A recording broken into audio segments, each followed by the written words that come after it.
ओम शांति मातेश्वरी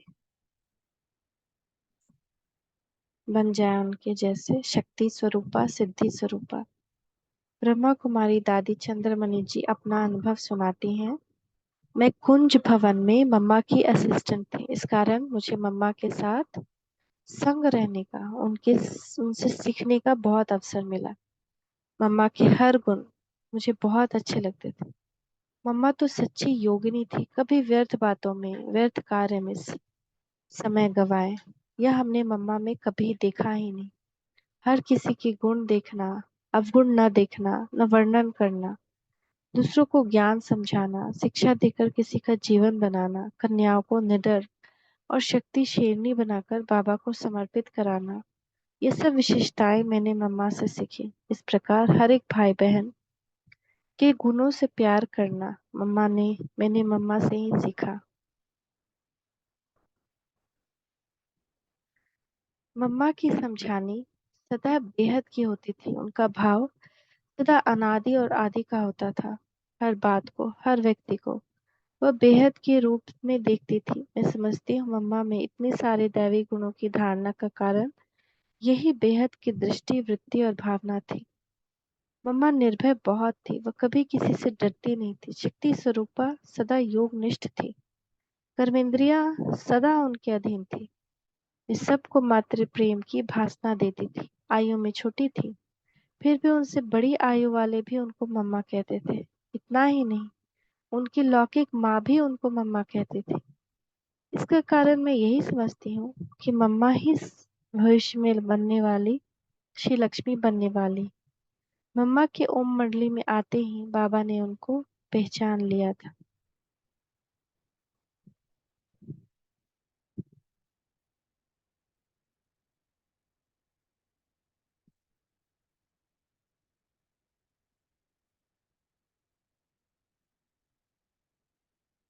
अपने भविष्य और लक्ष्य लक्षण में लवलीन कई बार हम मम्मा से पूछते थे, मम्मा आप क्या सोच रही हैं, कहाँ है? तब मम्मा बोलती थी, मैं यहाँ नहीं चल रही हूँ, मैं वैकुंठ की धरनी पर चल रही हूँ।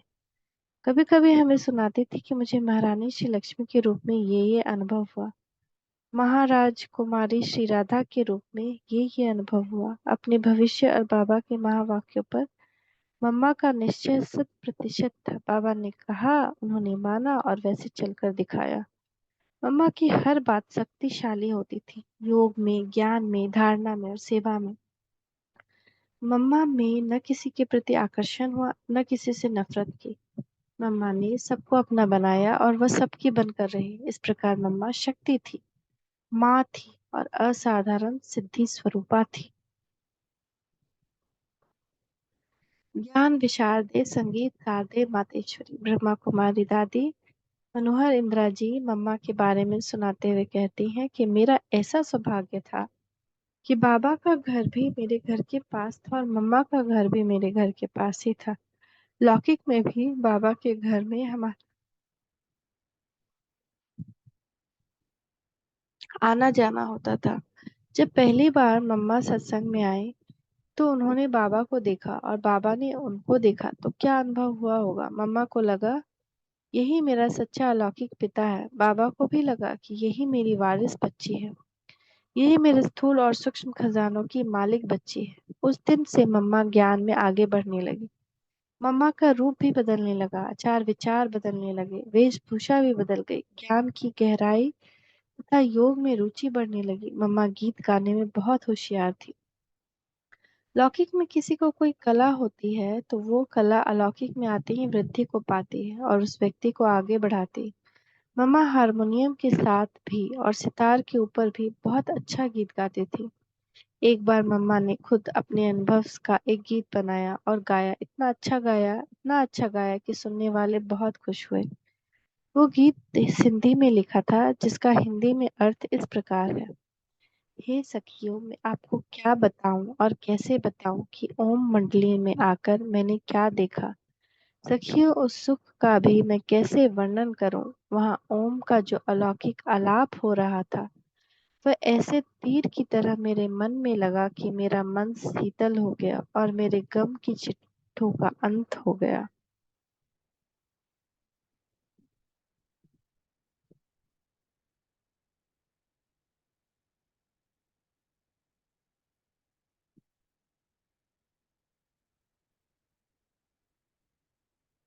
उसके बाद बाबा रोज एक गीत बना कर देते थे और मम्मा तर्ज निकाल कर सत्संग में गाया करते थे। गीत ज्ञान और मम्मा के गीत गाने की मधुरता से आकर्षित होकर दिन प्रतिदिन सत्संग में आने वालों की संख्या बढ़ती गई। उनमें माताएं और कन्याएं ज्यादा संख्या में थी। उस समय दिव्य दृष्टि दाता बाबा ने दिव्य दृष्टि का भंडार भी खोल दिया। ओम की ध्वनि सुनते ही कई माताएं और कन्याएं ध्यान में चली जाती थी। वे ध्यान में अनेक प्रकार के दिव्य दृश्य देखती थी। माताओं को स्वर्ग तथा श्री कृष्ण के साथ खेल पाल करने के साक्षात्कार होते थे।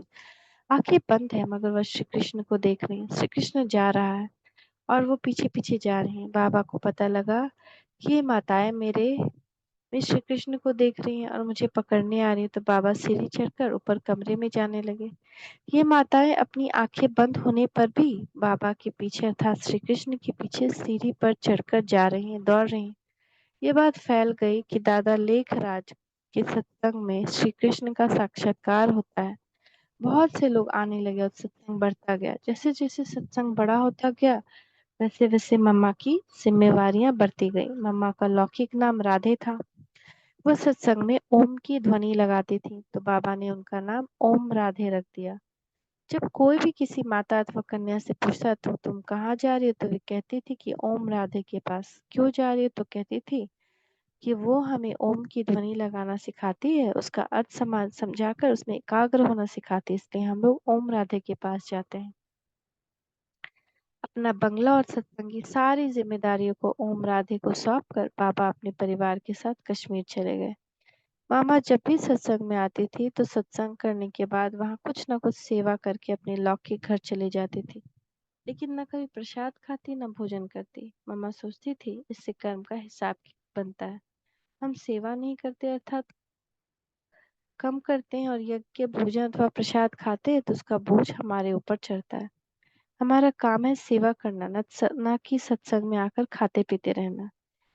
जब यह बात मम्मा बाबा को पता पड़ा कि मम्मा ओम मंडली में कुछ खाती पीती नहीं है, तो कश्मीर से बाबा ने मम्मा को पत्र लिखा, बच्ची तुम्हारा वहाँ रहना ही बहुत बड़ी सेवा है। तुम्हारे वहाँ रहने से बहुतों को सेवा होगी। तुमको वहीं रहना है और वहीं खाना पीना है। तब से बाबा की आज्ञा के अनुसार मम्मा ने वहाँ खाना पीना शुरू किया। नहीं तो मम्मा सुबह आती थी, सत्संग कराकर तथा सेवा कर अपने दिन में अपने घर चली जाती थी।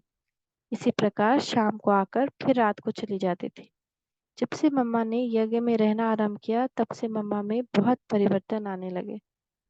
बाबा कश्मीर से मम्मा के नाम, दादी कुमारका के नाम और दादी चंद्रमणि के नाम पत्र भेजते थे। लिखते थे यह ज्ञान का पत्र है, इसको पढ़कर धारण करो और साथ साथ सत्संग में सुनाओ। मम्मा तो वैसे कर लेती थी लेकिन कुछ बहनें डरती थी तो मम्मा उनमें धैर्य और साहस भरकर ज्ञान सुनाना सिखाती थी।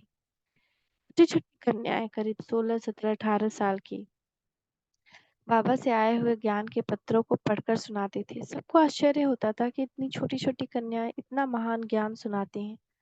धीरे धीरे मम्मा में इतनी रूहानी शक्ति भरने लगी कि मम्मा जब संदली पर बैठकर अथवा खड़ी होकर किसी को दृष्टि देती थी तो उनको कभी श्री राधे कभी श्री लक्ष्मी का साक्षात्कार होता था। जिस प्रकार ऑलमाइटी बाबा ब्रह्मा द्वारा श्री कृष्ण का साक्षात कराकर सबको ये स्पष्ट करा रहे थे कि ये बाबा ही भविष्य में श्री कृष्ण अथवा श्री नारायण बनेंगे, उसी प्रकार ओम राधे द्वारा सबको श्री राधा श्री लक्ष्मी का साक्षात्कार कराकर ये स्पष्ट कराने लगे कि यही भविष्य में श्री राधा अथवा श्री लक्ष्मी बनेंगी। आगे चलते चलते मम्मा में पालना का गुण प्रकट हो गया। सिंध में व्यापारी लोग व्यापारार्थ विदेश जाते थे। पुरुष लोग विदेश हो गए होते तो माताएं घर में अकेली होती थी, अतएव उन्हें सत्संग में आना शुरू किया। सत्संग में आते आते विज्ञान की धारणा भी करने लगी। उनका हाव भाव बदलने लगा, जीवन सादा और सरल बनने लगा। वे माताएं पहने हुए जेवर उतारकर साधारण रूप में रहने लगी। जब उनके पति वापस आए तो वे उनको देखकर आश्चर्यचकित हो गए। उनकी पत्नियों को क्या हुआ? वे विकार नहीं दे रही, शांत और निराली हैं, जेवर आदि भी पहने नहीं है। तो वे अपनी स्त्रियों को मारने पीटने लगे। उस समय मम्मा ने उन बांधेली माताओं को ज्ञान से, मधुर वाणी से ऐसी पालना की, हिम्मत बढ़ाई, ताकत भरी कि वे धीरे धीरे अपने में रूहानी ताकत भरकर विघ्नों का सामना करने तथा सहन करने के लिए तैयार हो गईं। ऐसे करते करते मम्मा का पालना पाठ चरम शिखर पर पहुंच गया। तब बाबा ने 8 माताओं और कन्याओं की एक कमेटी बनाकर अपनी सारी चल अचल संपत्ति उस कमेटी को समर्पित कर दी। उस कमेटी में मम्मा का नाम पहले नंबर पे था। जब सिंध में सत्संग में आने वालों की पवित्रता की धारणा कारण हंगामा हुआ, तो बाबा ने कहा, सत्संग में आने वाली कन्याएं और माताएं मम्मा के नाम से अपने घर वालों से अनुमति पत्र ले आए। उस स्वीकार पत्र में यह लिखा रहता कि मैं अपनी बेटी को ओम मंडली माता अथवा ओम राधे माता के पास ज्ञान अमृत पीने और पिलाने के लिए खुशी से छुट्टी देता हूँ। इस प्रकार मम्मा कन्याओं में और माताओं में शक्ति भरने वाली, उमंग उत्साह बढ़ाने वाली साक्षात दुर्गा माँ थी। बाद में जब बाबा कश्मीर से आए, तो ऑलमाइटी बाबा ब्रह्मात्म द्वारा ज्ञान की गुह्य राज को खोलते हुए मुरली सुनाते और स्पष्ट करते गए कि ब्रह्मा ही समस्त मानव कुल का पितामह है। यही भविष्य में श्री कृष्ण तथा श्री नारायण बनेंगे और यह ओम राधे ही जगदम्बा सरस्वती ब्रह्मा की बेटी है। यही भविष्य में श्री राधे और श्री अनुराधे लक्ष्मी बनेगी। जब से मम्मा के रहन सहन, बोलचाल, आचार विचार, व्यवहार में बहुत शालीनता और गंभीरता आने लगी। हमने मम्मा को चलती में चलते हुए देखा ही नहीं। वे हमेशा धैर्यवत और योग युक्त होकर चला करती थी। कई लोग घर बैठे मम्मा का, बाबा का तथा कभी कभी श्री लक्ष्मी श्री नारायण का साक्षात्कार होने लगा। सत्संग में बच्चे भी आने लगे। बच्चे भाषण करने लगे और ज्ञान सुनाने लगे, तो सुनने वालों को बहुत अच्छा लगने लगा। इस प्रकार सेवा खूब अच्छी रीति चलने लगी। फिर बाबा ने कराची में बड़े बड़े बंगले लेकर वहाँ ओम निवास खोला। हम सब ने कराची में रहना आरंभ किया। कराची में मम्मा को का यज्ञ माता का पाठ शुरू हो गया। उस भवन में करीब 450 समर्पित भाई बहनें रहने लगे। माताएं अलग, कन्याएं अलग और कुमार अलग। इस प्रकार 4 अलग अलग भवनों में रहने की व्यवस्था की गई। मम्मा कन्याओं के साथ रहती थी। बाबा का बंगला अलग था। अमृत वेले से लेकर रात तक हमारी दिनचर्या मम्मा के हाथ में होती थी। सब व्यवस्था मम्मा के निर्देश में ही संपन्न होती थी। मम्मा हर बात में बड़ी एक्यूरेट थी। उनका हर कार्य और व्यवस्था नियम प्रमाण चलते थे। मम्मा ने हमें कहकर कोई सेवा अथवा पाठ नहीं सिखाया। उन्होंने सबसे पहले खुद करके सिखाया। उदाहरणार्थ सब्जी अथवा अनाज साफ करने की सेवा में मम्मा सबसे पहले आकर बैठती थी, फिर बाकी सब अपने आप आते थे। ऐसे नहीं कि वो हर एक को बुलाती थी, तुम आओ तुम आओ। हमने देखा मम्मा ने वाचा से बहुत कम काम किया और कर्मणा से अधिक। पहले खुद कर्म करके सबको सिखाया, यज्ञ क्या है, यज्ञ प्रसाद का महत्व क्या है, बाबा कौन है, बाबा कितना महान है, उनको कैसा सम्मान देना है। इन सब आचरण के नियमों पर मम्मा ने खुद प्रैक्टिकल में चलकर दिखाया और सिखाया। बाबा के हर आदेश और आज्ञा को मम्मा ने कभी साधारण नहीं समझा। वे बाबा की आज्ञाओं को ईश्वर की आज्ञा, ऑलमाइटी बाबा का आदेश समझती थी। मम्मा को बाबा के बारे में कभी रिंचक मात्र भी संशय नहीं आया। साकार बाबा में सदा निराकार बाप को देखा। बाबा ने जो भी कहा मम्मा ने उसको करके ही दिखाया। इतनी आज्ञाकारी और वफादार थी जगदम्बा माँ। बाबा का हर संकल्प तक मम्मा को प्यारा लगा। जब डॉक्टर ने कहा कि मम्मा को ऑपरेशन कराना ही पड़ेगा, बिन ऑपरेशन के बीमारी यह ठीक नहीं हो सकती, बाबा ने कुछ नहीं कहा, चुप रहे। फिर बाबा ने कहा कि बाबा को ऑपरेशन के लिए प्रेरणा नहीं आती। इस बात पर मम्मा राजी ही रही। कभी यह संकल्प नहीं किया कि डॉक्टर ने ऑपरेशन के लिए कहा है, कराना अच्छा रहेगा। नहीं, बाबा को जो पसंद है वही मुझे पसंद है। इतनी वफादार थी मम्मा।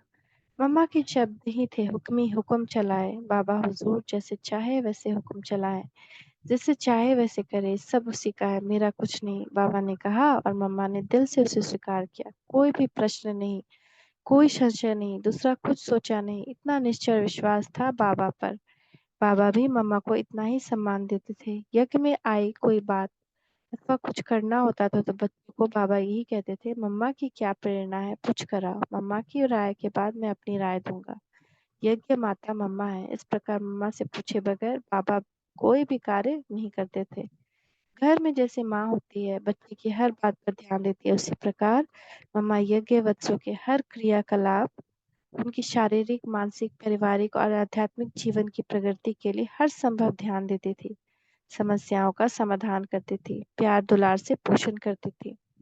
मम्मा हर यज्ञवत्स का दिल जीत लेती थी। सब कुछ करते हुए भी, ज्ञान की गहराई में जाकर ज्ञान के रहस्य को सुनाते हुए भी कभी सुनने वालों को यह महसूस नहीं होने देती थी कि यह मेरी विशेषता है। हमेशा शिव बाबा की ओर ही उनका इशारा होता था। एक बाबा की तरफ ही सबका ध्यान खिंचवाती थी। मम्मा बच्चों की जिस्मानी और रूहानी दोनों प्रकार की पालना करती थी। इस प्रकार मामा मम्मा का नाम यज्ञ माता जगदम्बा सरस्वती पड़ा।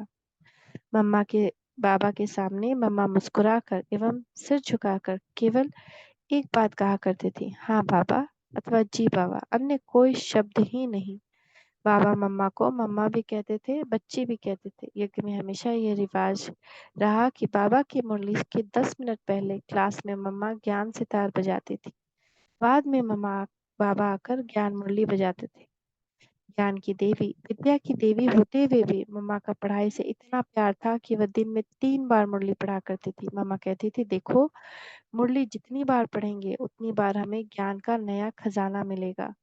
मम्मा की विशेष धारणा थी अंतर्मुखता। मम्मा सबके साथ होते हुए भी अपने आप में अकेली रहती थी। ऑलमाइटी बाप के साथ वार्तालाप करती रहती थी। मम्मा अमृत वेले 2 बजे उठकर अपने कमरे में कुर्सी पर बैठ एकांत में बाबा को याद करती थी। दिन में कर्म करते समय भी ज्ञान के मनन चिंतन में मगन रहती थी। मम्मा ने कभी हंसी मजाक करके अथवा व्यर्थ बात करके अपना समय व्यर्थ नहीं गवाया। मम्मा किसी का ध्यान अपनी तरफ आकर्षित होने नहीं देती थी, सदा उस माँ बाप की ओर इशारा करती थी। मम्मा में बहुत मधुरता थी तो निर्भयता भी उतनी ही थी। मम्मा कहा करती थी कि जीवन में जिस भगवान से डरना चाहिए वही हमारा बन गया, फिर डरना किससे? डरता वह है जो पाप कर्म करता है। हम तो श्रेष्ठ कर्म सत्संग करने वाले हैं, ईश्वर की मत पर चलने वाले हैं, तो हम डरे क्यों? खाने पीने में मम्मा की कोई आसक्ति नहीं थी। उन्होंने कभी यज्ञ प्रसाद की ग्लानि अथवा टीका टिप्पणी नहीं की। जो मिला, जैसा मिला, जितना भी मिला उसे आदर और अनासक्त भाव से स्वीकार किया। अंत में हम यही कहेंगे कि मम्मा गुणों की खान थी, 16 कला संपन्न थी, सर्वगुण संपन्न थी, मर्यादा खुलुत में थी। वाह मम्मा वाह। ओम शांति, ओम शांति, ओम शांति।